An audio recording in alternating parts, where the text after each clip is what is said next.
Yeah, some people were also looking at the caliber of people who spoke. I mean, some people say should know better.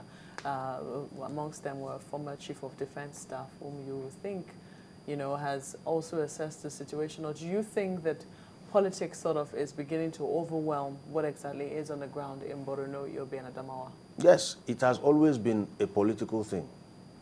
Believe you me, if this were a strictly military operation and there were no civilian participation, just look at it as a strictly military thing, it wouldn't have taken this long. But then when you look at the political side of it, the former Chief of Defense Staff is speaking, but then when you listen to what he said, is he looking at it from a Nigerian perspective, or is he looking at it from a regional perspective, or is he looking at it from a state perspective? People tend to have their, what you call, allegiances or sympathies. But for me, I prefer to look at it as a Nigerian thing. Yes, we have differences politically, religious, regional. Let's pocket those differences now and put. I'll give you an example. When the 9/11 occurred, President Bush did not start blaming it on anybody, but he decided to call it a war on terror. Forget about whether you are Republican, you are Democrat, forget the state it happened, whether New York. The idea is we are fighting terror. And they all come together. Exactly. Globalize it. Cameroon, Ghana, Togo, everybody, come look, this is what we are fighting. We're not interested in whether the fight is being led by a Chief of Defense Staff who is from XYZ or who is from, no. We're not interested in whether the fight is being led by a government that is PDP heavy, no. Do you think that is the case? Those are the Do you intrigues. suspect that's Those the are the case? intrigues, religious, political, socio-cultural. Those are the intrigues that just continue to weigh the progress of what you see down. Those are the simple intrigues that continue to weigh these things down. And you see, one thing about these intrigues, particularly the ethno-religious intrigues, they cut across everywhere, even the military. You must have an ethnic affiliation and you must have a religion, even if you are a soldier. So you find out that people start feeling, no, one Ihe Jirika was there, we have to try him after he steps down. Or some people say one miner was in Jos, we're not confident or we're not comfortable with him. We're not looking at the particular situation. We're beginning to look at where this person comes from.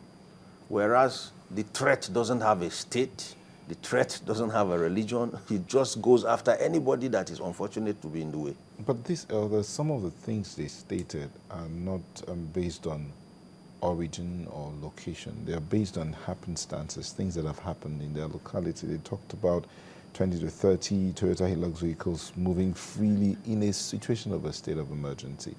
The questions about what was in the public domain about the withdrawal of soldiers from the Boniadi, these are all questions that are begging for answers. And these were some of the reasons that they brought forth to say, do not extend the state of emergency. And you say they're not okay with that? We are saying do not extend the state of emergency. You are entitled to an opinion. What I'm saying is, short of extending the state of emergency, what do we do? You come to the table with an opinion, but I believe if you are coming with an argument, you should be having a superior argument. If I'm told not to use a certain method by a stakeholder, he should also do us the favor of profiling at least some other method, not just to shoot this one down and then what next? Which is largely what we see play out in our polity, almost Exactly. across board. You just shoot it down and say nothing about what next. Yes, you know it's not good enough. So what do you think makes it not good enough and what will be good enough? Do you think that we've gotten to the situation or to the stage where we can actually isolate areas where we'll have the state of emergency? Because it would seem that the battle is concentrated in certain areas of Maiduguri and possibly Yobe states, not all the areas. Well, I don't know what the technicalities are with state of emergency, but you see, Maiduguri itself, for now, we see the fringes, okay, call it countryside if you like, taking most of the heat. So basically we can say activity has been pushed or restricted to those fringes. but once in a while we hear them sipping through to do one or two things in the township. As we heard yesterday. Exactly. So if you were to draw the widest possible cycle around ground zero, it's going to take up that state. So if we decide we want to restrict it to all those little areas and say isolate areas where you have states of emergency, you may not be getting it all within one, you may not be putting your hands around it properly. You may end up duplicating your operational areas. But once you begin to draw as wide a cycle as possible and say, okay, from occurrences and happenstances, this particular state is where we are seeing a frequency of attacks. I think it's safer that way because they could pop up anywhere within Borno State. Finding solutions moving forward, you talked about consistency. If you have the privilege of advising both the commanders, the commanding officers, and the men, what would you tell them to do now? Yes. You spoke about something concerning weapons when we were speaking, that there was no time for recycling. I was privileged to have a colleague when I was in the army who went to England to do his officer's course. And he told me to learn crowd dispersal. They take you to Northern Ireland. Northern Ireland then was burning. We know what happened with the Irish Republican Army. So cadets went there to learn crowd dispersal in the thick of ground zero. You cut your teeth there live. See, there is no need for any, say, isolated time for commanders to train troops. No. These particular places are actually what you call the baptismal ground. Our training and doctrine commands, whatever facility is responsible for training the SSS, these are where you glean off the weaknesses of your troops and inform the schools. Start harping on this and this. Start giving them more of this. Even our logistics commands should be able to begin to see what weapons do well in this kind of scenario or not. So what I will advise the commanders to do is to get it right on the drawing board. Resources available for those who will ask. Try projectizing the state of emergency and you'll see results. What about this perspective? Because talking about resources, yes, welfare of these security agencies, I mean, nobody will sign up and then deliberately just go and get himself killed, maybe in a very bad way. Look at the DSS, the police, the immigrations, the military. What are we doing about their welfare? How many of us, are we doing enough to encourage them, saying, listen, we know how hard this is. We know maybe you are not prepared for all of this, but in the circumstance, a pat on the back. Are we doing that at all to encourage them? Regretfully, no.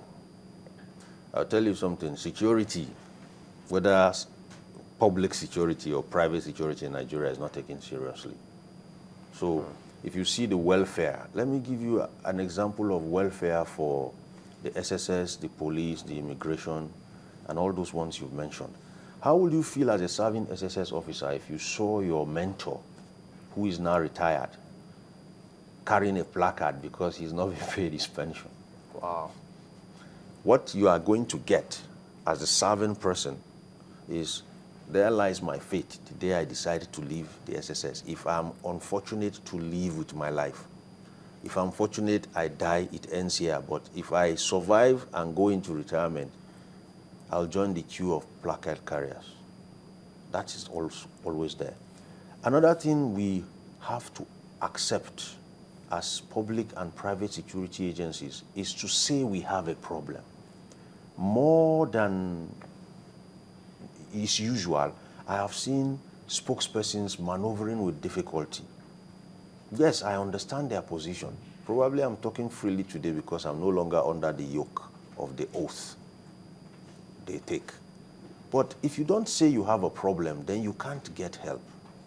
If you lost 9 men and you decide to declare 3, what you are telling the others in service is, bros, if we die too, nobody is going to say it, so we're going to go unmourned. If you declare 9 men, would that be bringing the morale down? The morale is not going to come down any lower than for the man who is fighting and knows that more went, but you said less went. You see, we know you have to do some what you call damage control. But you don't do damage control in a way that will be inimical to actually the spirit of the men fighting. Let me give you an example. If something happens today in Burma, and from the relatives, from our own loved ones who are there, we are getting a narrative that seems more like it, because a woman will not come out and joke over the death of a loved one. And then we hear the public, the official, the government position of it, it's downplayed. You are going to be sending the wrong signals back to the survivors. And that is why you are going to be seeing a situation where probably the security forces become docile. Everybody is looking at it to say, Kai, let me not go and die for nothing. So welfare-wise, we must do more. There are a lot of things that are unpalatable, that are unspeakable, that you hear directly from troops, one-on-one, which is not being said. The commanders know these things I'm talking about. The leaders know these things I'm talking about. Go back and address it, and you're going to see better. The funds are there. Yeah, so at that point, we have to let it go today. But yes, indeed, I mean, those men and women out there, our brothers, they're Nigerians. They go through tough times, but they may not be able to say it on TV. And we should find a way to encourage all of them, while we also expect them to do maybe a little much more, or much more than they're doing. I'd like to thank you for coming on this morning. Retired Captain Umar, Aliyu, a security consultant. Well, back in just a moment.